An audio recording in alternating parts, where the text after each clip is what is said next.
이런 시간대에 뭐 기존에 좋았던 종목들을 계속 반복해서 이야기해봤자 계속 반복된 이야기니까 그렇죠. 예, 예. 그런 부분들은 기본 컨셉으로 끌고 가시는 부분은 갖고 가시는 거고 네. 이제 오늘 같은 경우는 이제 정유를 우선 먼저 말씀을 드리겠습니다. 네. 이 정유는 뭐 유가가 워낙 올라왔으니까 우리가 이야기 안 할 수 없는 뭐 굉장히 중요한 섹터에 있는 거죠. 그래서 정유가 지금 뭐 WTI 기준으로 뭐 110달러가 넘어가고 브렌트유가 있는데 지금 오늘 분위기로 제가 알기로는 이렇습니다. 러시아에서 생산한 그 원유를 안 산대요. 제재가 들어갈 걸로 생각하고 있기 때문에 다른 글로벌 기업들이 이 러시아에서 만들어낸 원유를 사고 있지 않고 다른 쪽에 원유를 사기 시작하니까 더 급등하는 거고 투기적인 포지션도 물론 있겠죠. 그리고 지금 러시아에서 만든 원유를 어떻게 하냐면 거의 한 18% 정도 할인을 하고 팔고 있대요. 러시아의 그 기업들이. 근데도 아무도 바이어들이 나타나지 않다고 하거든요. 그러니까 안 팔리니까 러시아 기업이 원유를 18%나 낮게 내고 있는데도 지금 바이어들의 접촉이 아예 없다고 할 정도로 다른 쪽의 원유를 사고 있는 상황입니다. 그러다 보니까 WTI도 올라가는데 그러다 보니까 브렌트유 쪽으로 돌리거든요, 지금.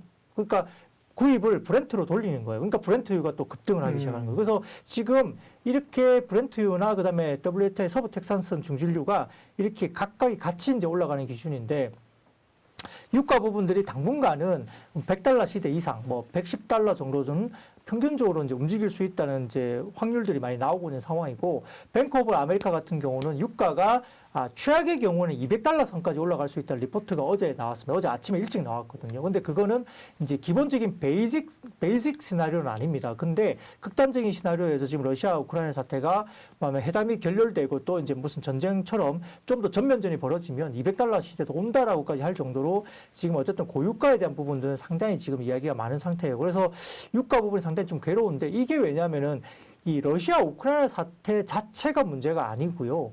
이 사태가 벌어지는 부분들이 인플레를 자극하기 때문에 그래서 핵심은 인플레가 자극이 돼서 페드가 금리 인상을 굉장히 공격적인 행보로 바뀌어버리면 이게 경기 침체를 빠르게 가지고 올 수 있고 그렇다면은 시장의 상방을 상당히 제한하면서 시장을 아래쪽으로 무너뜨리게 되는 어떤 요인이 될 수 있다. 이렇게 규결되기 때문에 러시아 우크라이나 사태는 역사적으로 봐도 전쟁은 항상 뭐죠?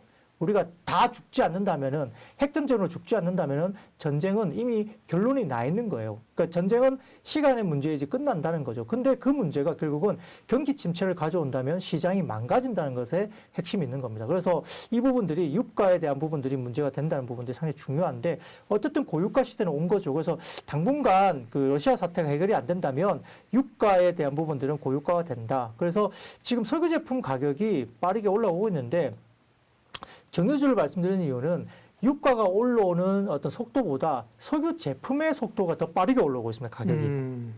그래서 지금 정제 마진이 9년 이내에 최대치까지 올라오고 있습니다. 그래서 지금 글로벌 정제에서 탑5 기업이 나라가 어디냐면 미국, 그다음에 중국, 그다음에 러시아, 인도, 한국 이렇게 해서 글로벌리 마켓 쉐어가 약 55% 정도 됩니다. 그래서 여기에서 공급 여력이 상당히 부족합니다. 그래서 이런 부분 때문에 미국 가동률 같은 경우는 이미 이제 정제를 하고 있는 기업들이 90% 가동률이 되고 있는 상황이고 중국은 정부 목표치 80% 이미 도달했고요. 러시아는 제재 때문에 아마 전체 마켓쉐어의 7% 설비에 타격을 받을 것으로 보이는 상황이고요. 인도 가동률은 102% 그러니까 거의 풀 가동이죠. 한국도 풀 가동에 가깝습니다. 그래서 2024년에서 25년까지 정제 설비의 핵심 지역, 그러니까 아시아와 중동 지역의 순증설 같은 경우도 매년 한 50만 배럴에서 100만 배럴 정도밖에 증설이 안 됩니다. 근데 수요가 늘어나는 증가분은 150만 배럴에서 200만 배럴 정도가 증가를 하고 있기 때문에 수요가 더 크죠. 두세 배 정도 큽니다. 그렇기 때문에 아마 글로벌 석유 제품 재고가 계속적으로 낮아지고 있고요. 따라서 올해 같은 경우는 석유 제품의 공급 부족이 계속적으로 쇼티지가 나면서 정제 마진이 더 벌어지는 구간으로 간다.